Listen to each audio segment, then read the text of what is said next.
나의 하나님이여 귀를 기울여 들으시며 눈을 떠서 우리의 혼쾌한 상황과 주의 이름으로 일컫는 성을 보옵소서. 우리가 주 앞에 간구하옵는 것은 우리의 공의를 의지하여 하는 것이 아니요 주의 큰 긍휼을 의지하여 함이니이다. 주여 들으소서. 주여 용서하소서. 주여 귀를 기울이시고 행하소서.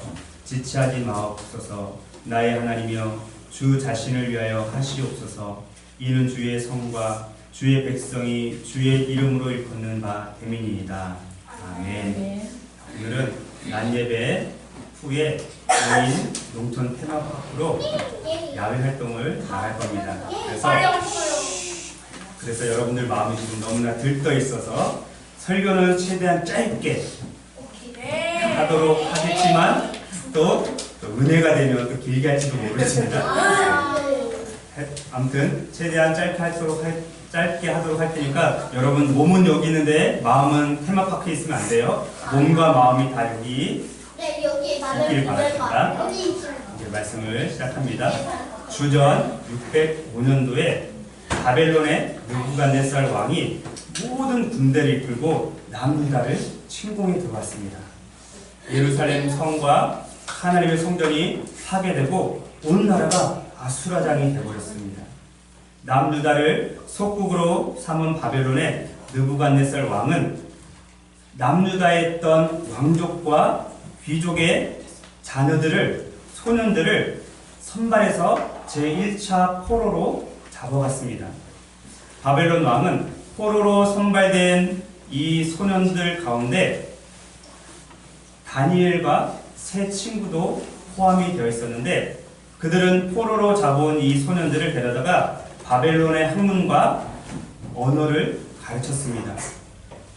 바벨론의 느부갓네살 왕이 남유다뿐만 아니라 다른 나라에서 온 왕족과 귀족 출신 중에서 완벽에 가까운 소년들에게 3년 동안 바벨론의 학문과 언어를 가르친 이유가 있었는데 그 이유는 그들이 그렇게 3년 동안 바벨론 문화를 가르쳐서 자기네 나라로 다시 돌려보냅니다.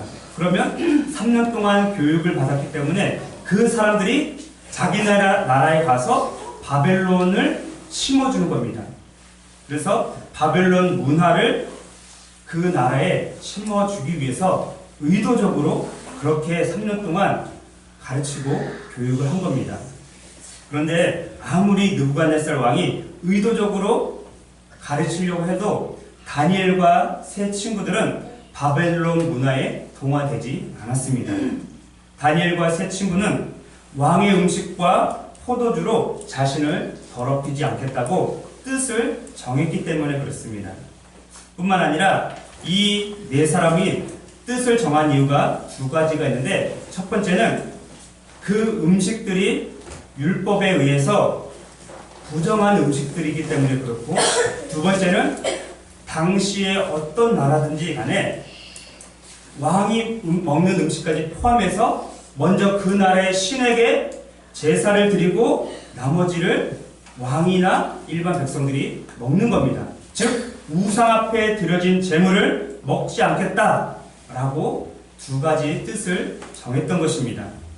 그러면서 이 다니엘이 왕의 신하한테 우리가 채소와 물만 먹겠습니다 라고 그렇게 하고 10일 동안 열흘 동안 다른 사람들과 비교해 보십시오 라고 그렇게 제안을 합니다. 그래서 열흘 동안 채소와 물만 먹었는데 왕의 음식과 포도주를 먹은 사람들보다 더 얼굴이 빛나고 건강하게 되었습니다. 그래서 다니엘과 세 친구는 끝까지 채소와 물만 먹게 된 것입니다. 이처럼 뜻을 정한 다니엘과 세 친구들에게 하나님께서 학문을 주시고 모든 서적을 깨달을 수 있게 하시고 지혜를 주셨습니다. 그래서 그들의 지혜와 총명은 바벨론 온 나라의 박수, 술객들보다 무려 10배나 더 많아지게 된 것입니다. 그 중에 다니엘은 모든 환상과 꿈을 깨달아 알 수 있는 지혜까지 하나님께서 주셨습니다. 오늘 우리도 마찬가지입니다. 다니엘과 세 친구들처럼 하나님 앞에서 뜻을 정할 필요가 있습니다. 아니, 뜻을 정해야만 합니다. 부정한 방법으로 돈을 벌지 않겠다.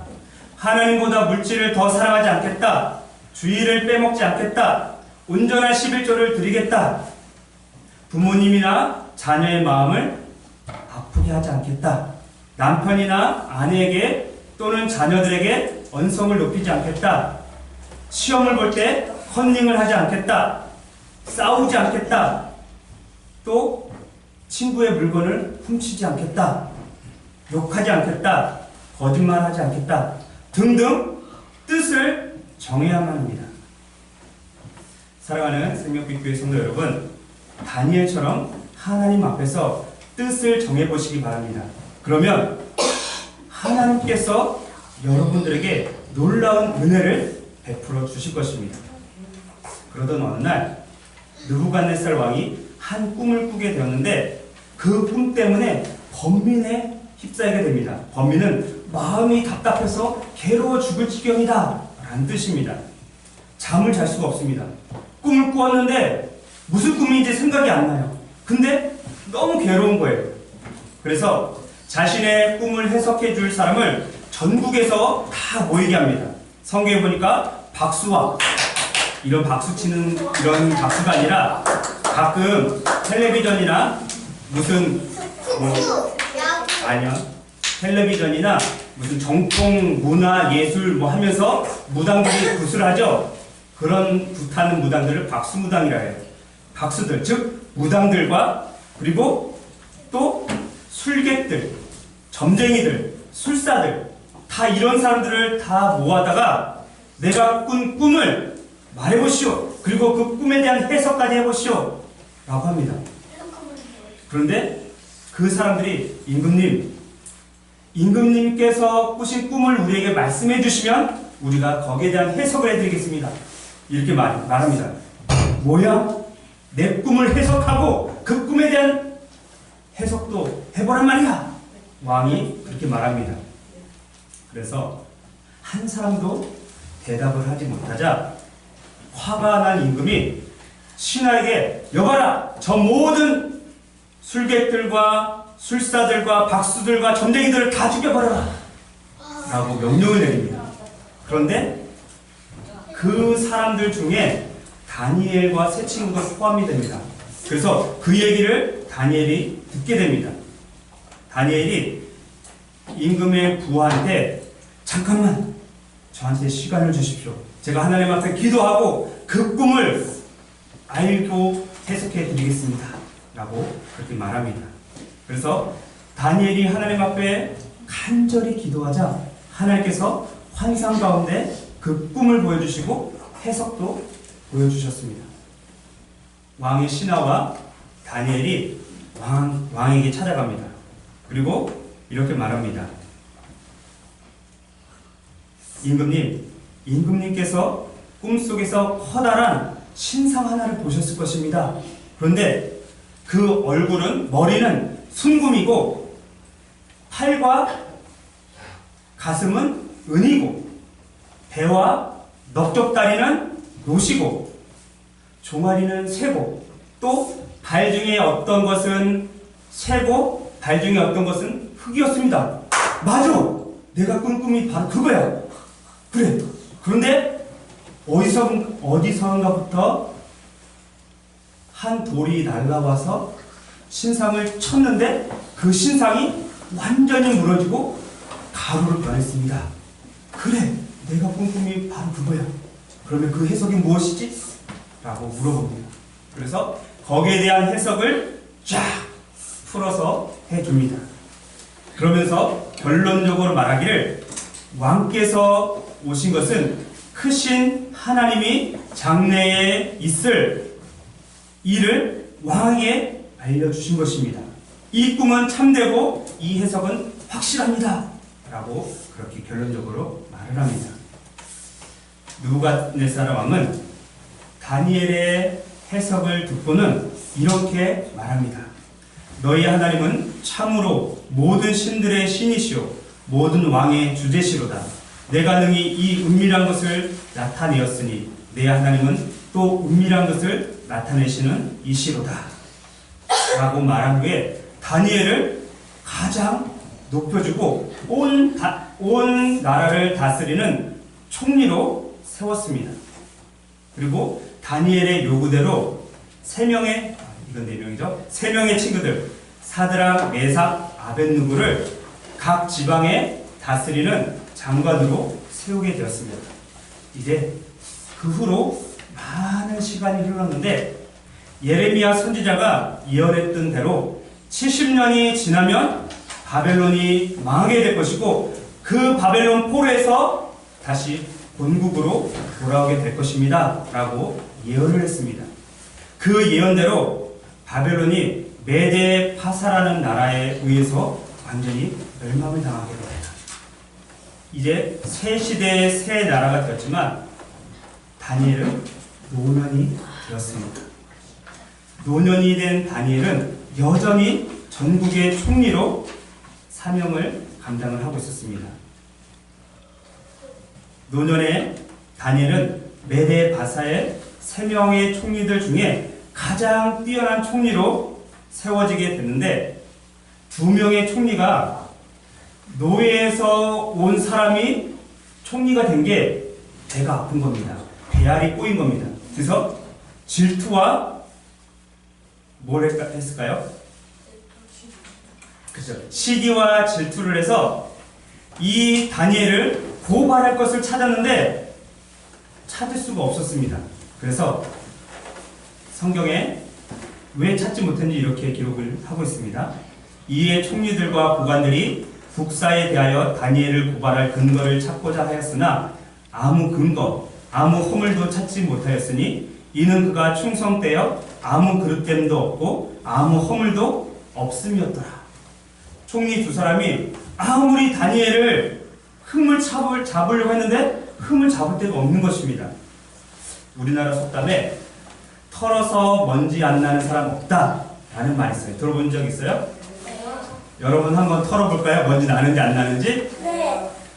털어서 먼지 안 나는 사람 없습니다. 근데 성경에 털어도 먼지 안 나는 사람이 있습니다. 누굴까요? 그렇죠. 다니엘. 성경에 보세요. 아무 허물도 없고 아무 그릇됨도 없고 왕에게 충성되었다. 이 다니엘은 털어도 먼지가 안 나는 그런 사람이었던 것입니다. 다니엘은 소년 시절에 바벨론으로 포로로 잡혀와서 지금 나라가 바뀌었어요. 메데 파사라는 나라로 바뀌었는데 수십 년 동안 계속해서 총리를 감당하고 있는 것입니다. 왜 그렇게 오랜 세월 동안 다니엘이 총리를 할 수 있었을까요? 왜 그랬을까요? 아까 말씀드렸던 대로 소년이었을 때 뜻을 정했기 때문입니다. 뜻을 정했기 때문에 하나님 앞에 범죄하지 않겠다고 뜻을 정했기 때문에 수십 년 동안 이렇게 고위 관직에 있을 수 있었던 것입니다. 두 총리와 고관들이 이 다니엘을 하나님의 율법에 의해서 고발을 할 수 없다는 것을 발견하고 계략을 세운 다음에 왕한테 갑니다. 임금님께서 한 법률을 세우시고 한 금령을 정하실 것을 요청합니다. 그 법률과 금령은 이제부터 30일 동안 누구든지 임금님 외에 어떤 신에게나 어떤 사람에게 무엇을 구하면, 기도를 하면 그 사람을 사자굴에 던져 넣으십시오 라고 그렇게 이 신하들이 말합니다. 그래서 왕이 좋다 라고 하고 금령을 만듭니다. 그리고 조서를 쓴 다음에 도장을 꽉 찍어서 전국에 반포를 합니다. 아무리 한 나라의 왕일지라도 당시에 왕이 한번 세운 금령은 왕도 바꿀 수가 없습니다. 그게 그 나라의 법이에요. 금령을 왕이 세웠지만 왕도 바꿀 수 없는 게 법입니다. 다니엘은 조서에 왕의 도장이 찍힌 것을 알고도 포로로 잡혀올 때부터 지금까지 수십 년 동안 단 하루도 빼놓지 않고 했던 게 있어요. 뭘까요? 그래요. 기도예요. 그는 늘 하던 습관대로 자기 집 윗방으로 올라가서 예루살렘으로 향한 창문을 엽니다. 그리고 하루에 3번 예루살렘을 향해서 무릎을 꿇고 기도를 합니다. 이제 6장 10절로 한번 가보겠습니다. 6장 10절. 6장 10절. 6장 10절 잘 찾으셨나요? 6장 10절. 네, 제가 읽을 테니까 여러분들은 귀로만 들으시기 바랍니다. 다니엘이 이 조서에 왕의 도장이 찍힌 것을 알고도 자기 집에 돌아가서는 윗방에 올라가 예루살렘으로 향한 창문을 열고 전에 하던 대로 하루 3번씩 무릎을 꿇고 기도하며 그의 하나님께 감사하였더라. 찰스 스펄전이라는 목사님이 계셨는데 그 목사님께서 필요하다면 다니엘은 300번이라도 기도를 했을 것이 틀림없다 라고 그렇게 말합니다. 다니엘은 하루에 3번씩 기도했는데 그것은 보통 기도가 아니에요. 목숨을 건 기도였어요. 목숨을 건 기도. 들어보세요. 말씀을 준비하면서 생각을 해봤습니다. 내가 다니엘과 똑같은 입장이었다면 나는 어떻게 했을까? 물론 기도는 했을 겁니다.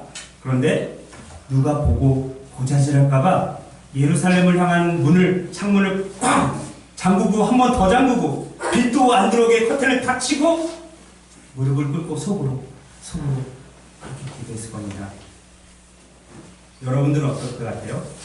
문을 활짝 열고 예루살렘을 향해서 무릎을 꿇고 담대하게 목숨을 걸고 그렇게 기도할 수 있었을 것 같아요?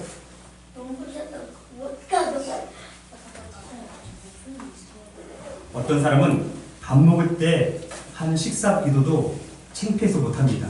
그래서 그냥 안 하고 밥 먹는 친구도 있고 속으로 주님 감사합니다 속으로 하고 먹는 친구도 있고 어떤 사람은 신발끈을 묶는 척하면서 주님 오늘 밥 먹게 해주셔서 감사합니다 이렇게 하는 사람도 있고 어떤 사람은 주님 오늘 밥 먹게 해주셔서 감사합니다 주님 오늘 밥 먹게 해주셔서 감사합니다. 여러분들은 어떻게 해요?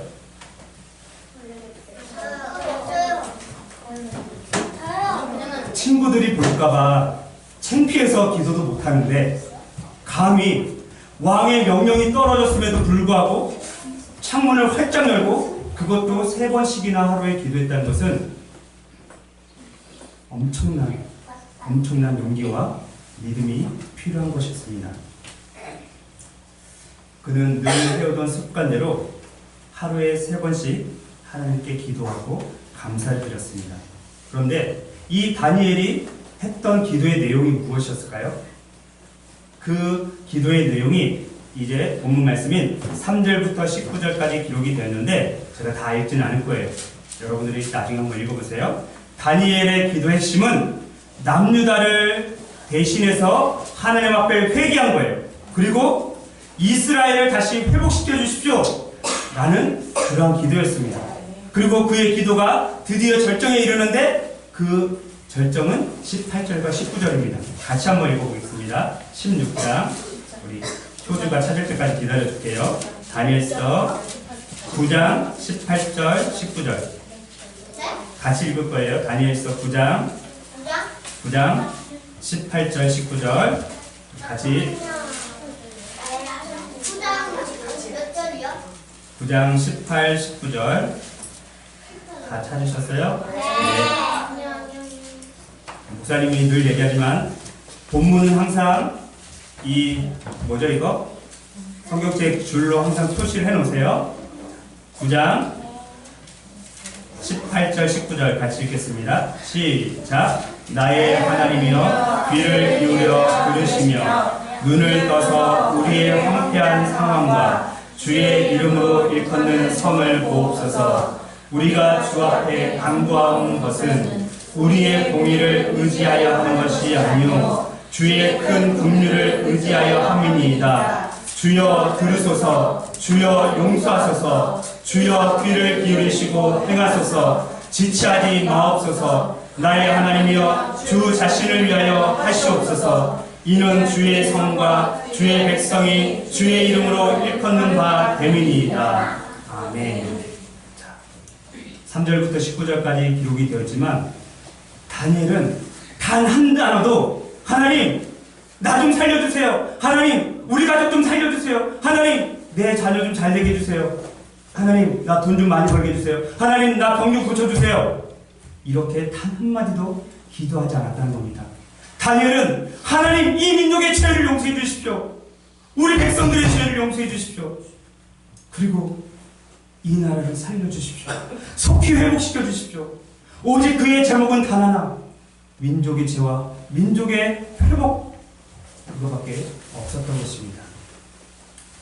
오늘날에는 잘 사용하지 않지만 목사님이 중학교 때, 고등학교 때, 대학교 때까지 한 20년, 30년 전만 해도 한국교회는 주여 삼창이라는 게 있었어요. 사모님은 끄덕끄덕거리는데 주여 삼창이 있었는데 그 단어를 사용했고 또 그렇게 뜨겁게 기도했습니다. 주여 삼창은 바로 본문 19절 말씀에 있는 그 말씀을 근거로 해서 한국교회가 즐겨 사용했던 기도 신호와도 같습니다. 그래서 외국 사람들은 한국 스타일 기도면 이 사람들 우리를 향해서 저 사람들의 기도 스타일은 주여 주여 주여 이렇게 부르는 겁니다. 이게 우리 코리안 스타일이에요. 원래. 근데 그 코리안 스타일은 바로 다니엘의 기도에서부터 시작이 된 겁니다. 목사님은 저는 중학교 때부터 대학교 때까지 성결교회를 다녔어요. 그래서 주여 삼창이 하나도 안 어색해요. 그런데 장로교로 바꾸면서 다 같이 기도하겠습니다 했는데 갑자기 저는 목까지 아무도 안 하네. 그 다음부터 주여 삼창을 하지 않았습니다. 왜냐? 안 하니까. 그런데 놀랍게도 시간이 지나면서 지금 오늘날 대부분의 한국교회는 주여 삼창을 하지 않습니다.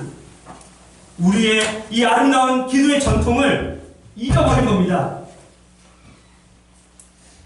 어떤 분들은 그게 뭐냐? 주문해 오는 것도 아니고 하면서 주여 삼창 하지 말아라 하는 분들도 있지만 이거는 코리안 스타일입니다. 한국교회의 전통입니다. 얼마나 안타까운지 몰라요. 이제 주여 삼창 하면서 기도하자고 해도 그게 쉽게 안 될 것 같습니다. 제가 중학교 때부터 대학교 때까지 다녔던 교회에서 담임 목사님이 대예배 때든지 수요 예배 때든지 금요 철야 예배 때든지 기도할 때마다 우리 다 같이 주여 삼창하고 기도하겠습니다. 주여! 주여! 주여! 대예배 때도 30분씩 기도했어요. 그렇게 설교 끝나고.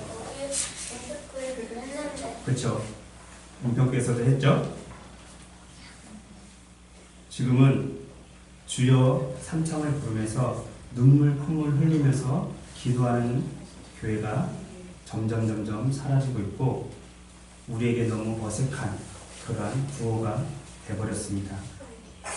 목사님은 그때가 참으로 그립습니다. 다니엘도 마찬가지였을 겁니다. 다니엘은 하루에 3번씩 예루살렘을 향한 창문을 활짝 열어놓고 사람들이 듣든지 말든지 목숨을 걸고 민족의 죄를 용서해 주십시오. 우리 민족을 다시 한번 살려주십시오. 주여! 들으소서! 주여! 용서하소서! 주여! 해가시고 지체하지 마시옵소서. 누가 듣든지 안 듣든지 목숨을 걸고 그렇게 기도했다는 겁니다.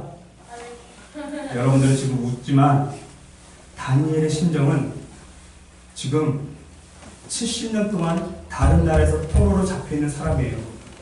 그가 웃으면서 그렇게 했을까요? 그는 정말로 목이 터져라. 정말 심장에서부터 나오는 부르짖음으로 주님, 주님, 주님 이렇게 기도한 겁니다. 죄송합니다. 제가 조금 흥분을 해서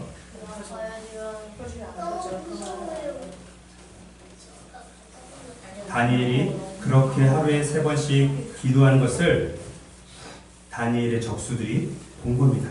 그래서 임금님한테 가서 고자질을 합니다.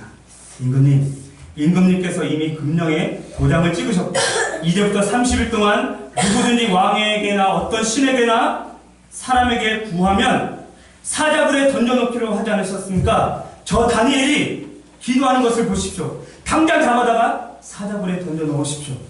라고 그렇게 말합니다. 그랬더니 왕은 어떻게 했을까요? 슬퍼하면서 그래요. 이 왕은 다니엘을 진짜 신뢰했던 거예요.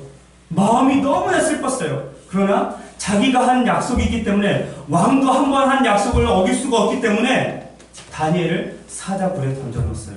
그리고 밤이 새도록 하나님을 믿지 않았던 그 왕이 금식을 하면서 눈물로 기도를 했습니다.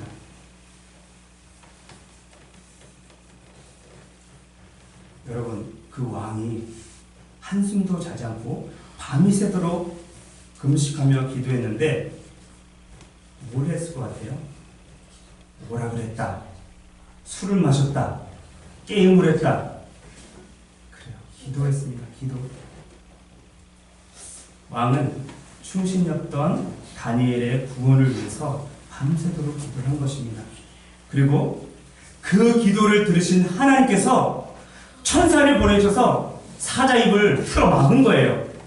다니엘이 기도해서 사자 입을 틀어 막은 게 아니라 하나님을 믿지 않았던 임금이 주님, 저 다니엘을 살려주십시오 라고 기도했더니 하나님께서 천사를 보내셔서 사자 입을 꽉 틀어 막고 물지 못하도록 그렇게 하신 겁니다. 그래서 아침에 잠에서 깨어난 임금이 사자 불러가서 다니엘아 불렀더니 네 임금님 저 괜찮습니다. 할아버지니까 좀 할아버지 목소리를 해야 되는데 네 임금님 저 괜찮습니다. 하나님께서 보내신 천사가 사자가 저를 잡아먹지 못하도록 지켜주셨습니다. 막 이렇게 했을 겁니다. 그리고 이 다니엘을 사자굴에 던져 놓도록 했던 2명의 총리와 그 가족들을 전부 다 잡아서 사자굴에 집어넣었습니다. 성경에 보니까 그 사람들이 땅에 발이 닿기도 전에 사자들이 와 다 물어 뜯어서 죽였다라고 그렇게 기록되어 있습니다. 이제 말씀을 맺겠습니다. 오늘 빨리 끝낸다고 제가 약속을 했죠? 우리는 다니엘의 기도를 본받아야만 합니다. 바로 지금 오늘 이 시간에 우리는 다니엘의 기도를 회복해야만 합니다. 다니엘은 자기 자신과 자기의 가족들을 위해 기도한 게 아니라 한 나라를, 한 민족을 위해서 기도한 겁니다. 하나님, 이 민족의 죄를 용서해 주십시오. 하나님, 우리 백성들을 살려주십시오.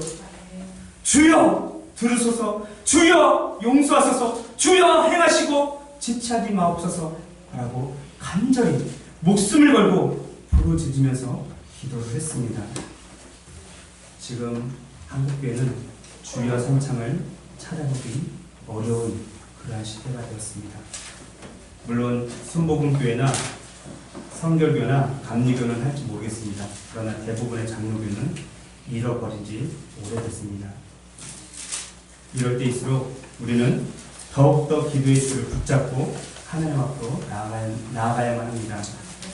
옛날이 좋았는데, 옛날에는 이랬는데, 옛날에는 저랬는데, 아 옛날이요 라고 노래만 부르고 있을 것이 아니라 다니엘처럼 과거는 잊어버리고 현재와 미래를 바라보면서 다니엘처럼 간절히 목숨을 걸고 기도해야 됩니다. 지금 한국교회는 그 어느 때보다 위기에 처해 있습니다. 뿐만 아니라 우리 대한민국의 정치, 경제, 문화, 사회, 교육, 국방 어느 하나 문제가 없는 곳이 없습니다. 그래서 어른들은 그렇게 얘기합니다. 총체적으로 지금 위기에 처해 있다고. 우리는 아주 편안해 보이죠? 전쟁이 안 일어날 것처럼 보이죠? 그런데 다른 나라 사람들은 우리가 이해가 안 된대요. 왜요?